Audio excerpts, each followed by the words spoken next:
السلام عليكم ورحمة الله وبركاته. كليبكن وحو aad u qoseeya gabdhaheena Soomaaliyeed. Waxaan rabaa gabdhaha inaan ka soxo dhowr shay iskaga khaldan. Oo run ahaantii weegi u dambeeyay ama bishii u dambeysayba ay aad i weydiinayeen. Yani waa arrimo isku eg laakiin u baahan in la kala saaro. Waxaana kala saari karaa qofka rabo inuu arrintaas ka salgaaro. Maxay tahay? waxaan arkay gabdho fara badan oo xanuunka dabaysha qabo oo raadinayo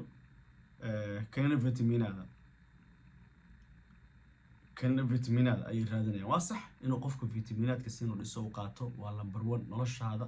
markaas dareemaysa raaxo macaanka iyo maaragtay fudeed iyo deganaansho markaas dareemaysa laakiin xanuunka dabaysha waxaan rabaa inaan ku siiyo dhowrka qodob haddaad isku aragto qof dambe ha weydiinin wadaad dambana ha ka dhageysanin iska daawee waxa iska daawan lahayd insha Allah taala waan ku tilmaamayaa iyagu fudud baan ku sheegi doonaa insha Allah taala midka koowaad hadday gabadh isku aragto ama haddaad isku aragto wax kuugu nuxnuxsanaya xilliga caadada ama xilligaad ka qubeysato ama ay ku hayso haddaad aragto wax kuugu nuxnuxsanayo number 1 waa xanuunka lagu garto umusbiyaanta ama dabaysha number 2 haddaad isku aragto calooshaada ku soo dibiraysa marna yaraanaysa marna soo kuusanaysa oo yani mararka qaar lagu dhahayo ma 4 bilood ama 5 bilood ama 6 bilood ama hadday sidkeeda dhamaaday oo aad isleedahay ama la leeyahay taasina waa dabayl qofna ha weydiin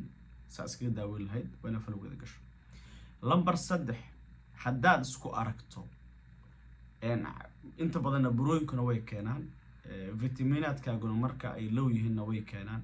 haddaad isku aragto makaan bimaana lugta bidix iyo caloosha meesha iska galaan xidid boodaya haddaad isku aragto xididkaas mararka qaar ama nabarka halka ka qabanayo mararka qaar dhakhtar waxaanada dhakhaatiirta way haddii marka dhakhtar intaad u tagtay way ka daaweeyeen oo xanuunkaaga la yiri ma garan karo wax ku haya xanuunkaas waa dabayl waa umusbiyaan ha islu gooyin waqtina ha iska dhamayn wareegana jooji ee dhab oo si dhab yani u wajah inaad xanuunka iska daaweyso qodobka afraad ee ku xigo haddaad isku aragto hormoonaadkaaga oo dhakhaatiirtu dejin la'dahay daawa lagu siiyay oo fiicanaan waa dhameysatay bartiba ku laaban daawa lagu siiyay caada ku saxantay waad iska dhaaftay bartiba ku laaban oo dhakhaatiirtu ay marba daawo ku siiyaan oo markay ku siiyaan ay ku saxmo haddana waliba xanuunkii barti dib ugu soo laabanayo xanuunkaas waa umusbiyaan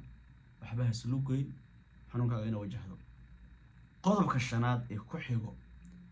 haddaad dilan isku aragto way jiraan dilan dhakhaatiirtu ay daaweeyaan oo leeyahay dhiiga dilanka ayaad leedahay haddii caalaaga waayo ama xal loo waayo oo dhiigaas aad mar walba isku aragto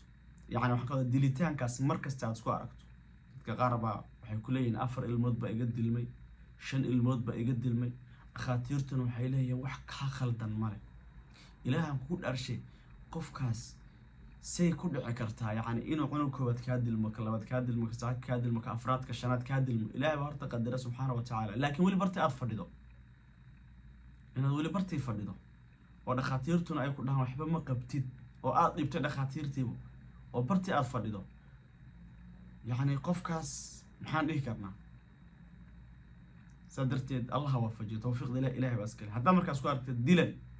soo noqnoqdo xal aan loo helin hadda si fiican dhigayso hadda isku aragtid dilan soo laalaabto dhakhaatiirtuna aysan xal u helin waa dabayl waa umusbiyaan iska daawee qodobka lixaad ama qodobka shanaad haddaad isku aragto daal fara badan oo waliba qaar ka dambe ah oo lagu haajiidayso lagu ay ku xanuunayaan arbuhu ku daalayaan dhibaatooyin fara badan aad ka sheeganayso magnesium iyo vitaminaad isku daldashay wayna tabti ku xanuunayo iyadana waa umusbiyaan maxaa yeelay vitaminaadka qaar markay ka dhamaadaan فانت اصلا ندري مثلا دالك فراها بدن بربركا هردله انت وحصل لكن هدي انت wax kasta aad isticmaashay oo lagu siiyay laakiin barti aad taagan tahay hooy xanuunkaaga waa iska gaadho warkiga faham waxaan saa u leeyahay waxaan rabaa inaan meel dheer kaala hadlo wax ku fahansiiyo qodobka u dambeeyaan kusoo gabagabaynayo waa kan cidda ka badbaada iska yar qodobkan cidda ka badbaada waa iska yarta tawfiiq la'aan cudurkii waa ku hayaa waa soo taagan aan way soo taagantay gabadhi dhakhtar un bay tegi wax kuma hayo mid kale tegi waxana ku hayo mid kale tegi cunug baa ka dilmay waa soo taagantay oo maxaa qoraan isku saar weeyay wallahi ma garanayo qofka waa laga mudoobinay dantiisa dhanba laga mudoobinay danta dhanba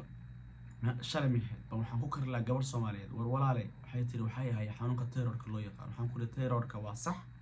laakiin xasad baa adiga ku hayee markaan wareysiga dhigaystay quraan saar waan ogay tiri dadka dhan way ugu sheegeen laakiin kaninka hadda raba si kasta intay la xun kor way quraan saar qofka marka tiisa laga mudoobin dantiisa oo dhan baa laga mudoobinaya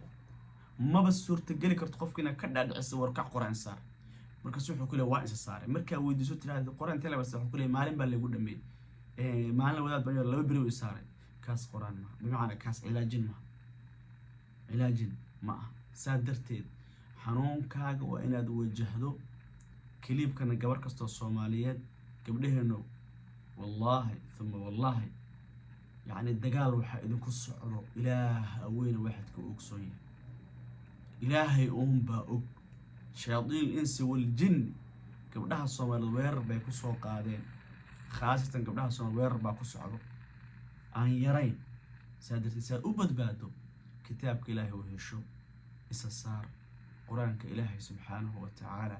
أي وهل إيه عافمات إيه حفتين إيه وحول بكون نقنه بال إيه لبا إيه سدح بإسسار إن شاء الله تعالى قضبك قدام بيا وداودك محا حلوة وحا حلوة وإنها الصبح هوري مركو واغو كوبريو وإنها بيا تهليلة أو فربضن أهد عبتو بيا أضو أمان وحبا عنين بيا تهليلة إنها عبتو habeenkii markaad sii seexanaysa biyo tahliil oo adiga aad tufatay 10 aad tufatay khaasatan qor wala kula bir falaq kula bir nas iyo aayatul kursi intaas aad akhrisan insha Allah ta'ala biyo ku tufo wala cabaysa maxaa kale oo daawooyinkaas aan shifa ay gado lagu liibaanay oo aan dhihi karo hooyooyinka Soomaaliyeed ilintay ka tirtay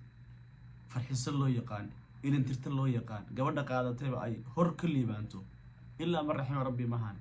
daawooyinkaas doono لما وكوا شاشة كوكورن إن شاء الله تعالى وعو ولو صدر دون ميلا جوكتبو هذا أمهات سنتين كليبها كوا أمانو سي جود بي السلام عليكم ورحمة الله وبركاته